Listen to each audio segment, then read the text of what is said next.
Hi, good evening. This is FTE-217 Modern Sporting Rifle. This is week 7, assignment 7. My name is Sean Hoffey. We are doing a 4-part series of discussion as far as we're talking about doing trigger work, what to look for, what not to do.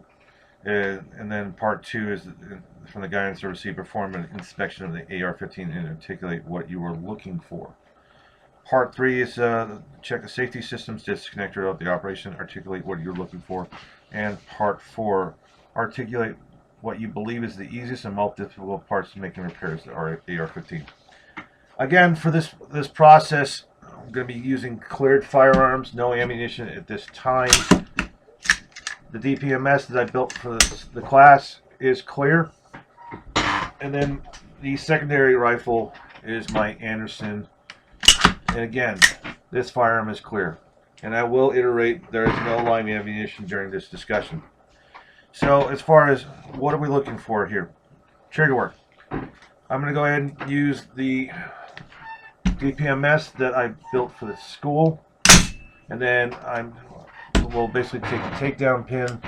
And from here, we're just going to go ahead and keep this at my shoulder. So as far as this, you will analyze the trigger work that should be performed and should not be performed. From what the research I have read and the lectures I have been through, I will not do any real aftermarket trigger work other than we're doing drop-in triggers that are recommended by the manufacturer or their case-by-case basis. If it's going to be a competition shooter, then I will probably look at Timney Geisley. If I'm looking at first-time owners, then I'll look at DPMS, Bravo Company, and then as well as Palmetto State Armory. But as far as the rifle itself, if I were to even do anything, again, I would seek further training as far as doing some polishing on the hammer, the disconnector, as well as the trigger itself.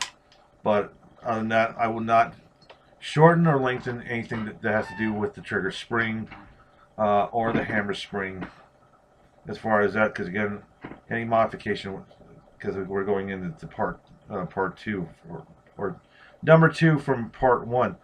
The problem with doing an improper trigger job is it's just going to cause malfunctions, hands down.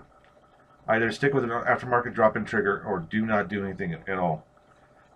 What improper trigger work and how it can be avoided. Just don't do it. Simply put, if you see a shortened trigger spring, hammer spring, anything that's been modified to the hammer or the disconnector and everything else, hand it back to that person and walk away, because again, you can have an illegally modified firearm. Now, as part of part 2, the guidance to receive and perform a detailed inspection of the AR-15, what we're looking for. Given I just built this weekend for the class, again, so what are we looking for? Again, with the AR-15 itself, upper receiver, lower receiver, handguard is Midwest Industries, but the upper receiver, lower receiver are DPMS. The buttstock is DPMS. This is a mil-spec buffer tube, buffer spring buffer. As far as the trigger guard is DPMS. The trigger, mil-spec trigger is DPMS. As far as what has been done to this and what I would look at future builds or customer builds, has the barrel nut been set to spec? Has the muzzle device been set to spec? Has the handguard set to spec as far as pounds per square inch? Has the set screws been placed, as well as the, again, mounting screws itself? Do I have, when I charge the weapon, do I hear any improper rubbing? And I would look for any shiny spots as far as that. Do I look at the bolt carrier group? And if I'm going to see with, again, my protrusion gauge and see if I have a mustering firing pin itself. Again, I would look at the headspace and timing, look for a no-go gauge as far as that. Again, anything illegally modified is part of the inspection itself. So as far as that would be part 2. Check the safety systems. Again, what kind of travel do I have with the trigger itself? If I'm right here, does it attempt to fire? If I go to safe and to fire, what do I have is right at this point right here. Again, this bolt to the forward, fire the trigger, charge the weapon. Again, semi-auto. Listen for an audible reset, fire again, charge the weapon, and then put it to safe. Did I have any weird sounds coming from it while I was doing a standard function test?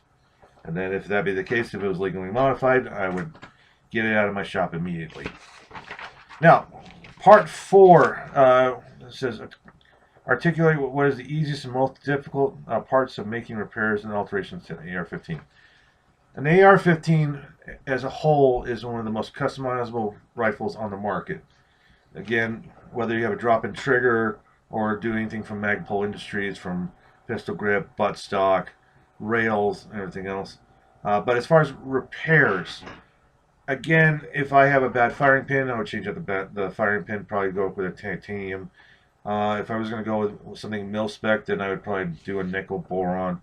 But as far as alterations and repairs, again, identify the issue, follow everything by factory guidelines and from my guidance from SDI, as well as just, again, trial and error. It's trying to figure out what actually works well for the customer as well as for me as the gunsmith.